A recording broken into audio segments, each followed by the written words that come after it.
Imagine a place where more than 100 people vanished as if they had never existed. No signs of struggle. No bodies.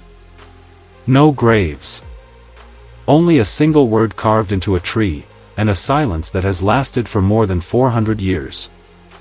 This is not a myth. This is not a legend.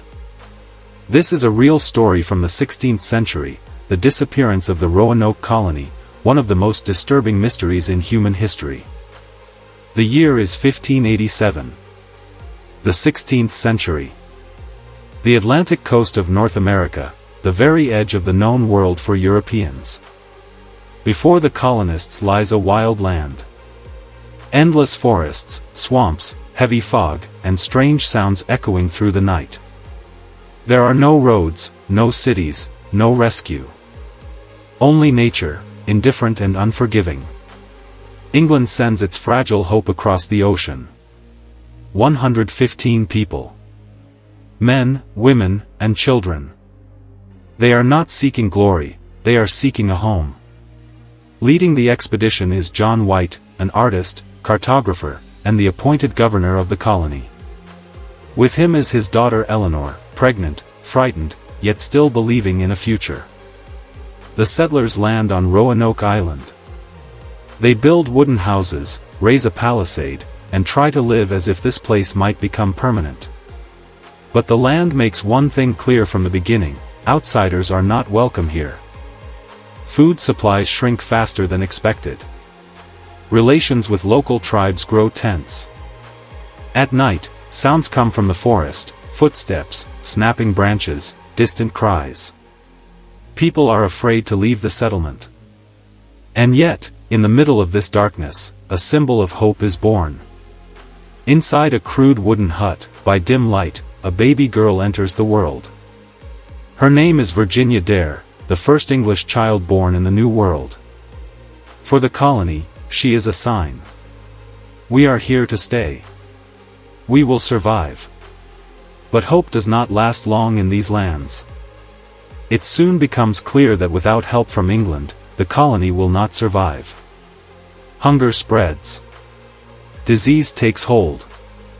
The settlers gather and make a painful decision: John White must return to England for supplies. The farewell is rushed. White embraces his daughter.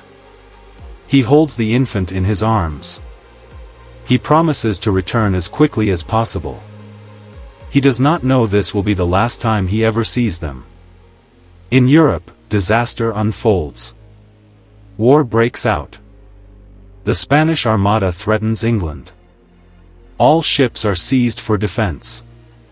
Crossing the ocean becomes impossible. 1 year passes. Then another. Then a third. For 3 long years, the Roanoke colonists are alone. Without help. Without contact. Surrounded by an unfamiliar and hostile world. When John White finally returns in 1590, he expects to find a starving, broken settlement. He prepares himself for the worst, but reality is far more terrifying. The colony is gone. The houses are still there, but they have been carefully dismantled, as if the people deliberately took everything they could carry. There are no signs of fire. No signs of battle. No blood. No bodies. Not a single person remains. The silence is so heavy it feels as if the island itself is holding its breath. And on one of the wooden posts of the palisade, a single word is carved. CROATOAN. On a nearby tree, only 3 letters appear: Crow. It is the name of a neighboring island and a local tribe with whom the settlers once had contact. Before leaving, White had made an agreement with the colonists. If they were forced to abandon the settlement, they would leave a sign. If they left under threat or attack, they would carve a cross. There is no cross. Which means they did not flee in panic. Not under violence. Not in flames. They left by choice. But why? What could force an entire colony, including women and small children, to abandon a fortified settlement and walk into the unknown? One theory suggests the settlers moved to live with the CROATOAN tribe and assimilated, abandoning their culture to survive. Later European travelers reported meeting native tribes whose members had light skin, gray eyes, and even knew fragments of the English language. But where is the proof? Where are the children? Where is Virginia Dare? Another explanation is even darker. Hunger. Drought.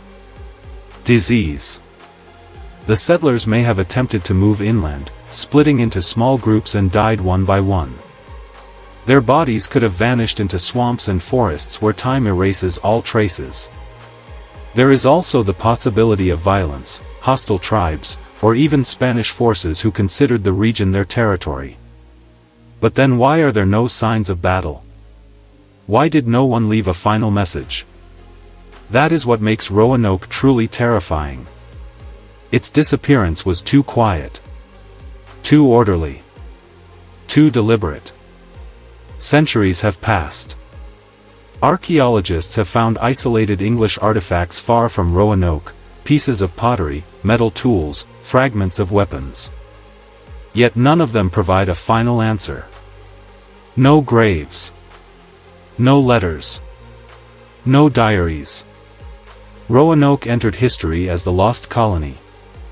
People who walked to the edge of the known world, and vanished into it, as if they had never existed. And perhaps the most disturbing part of this story is not what happened to them, but how easily an entire civilization can disappear, without a trace, when it stands alone before the unknown. Only a word carved into wood. And a silence that has lasted for more than 400 years.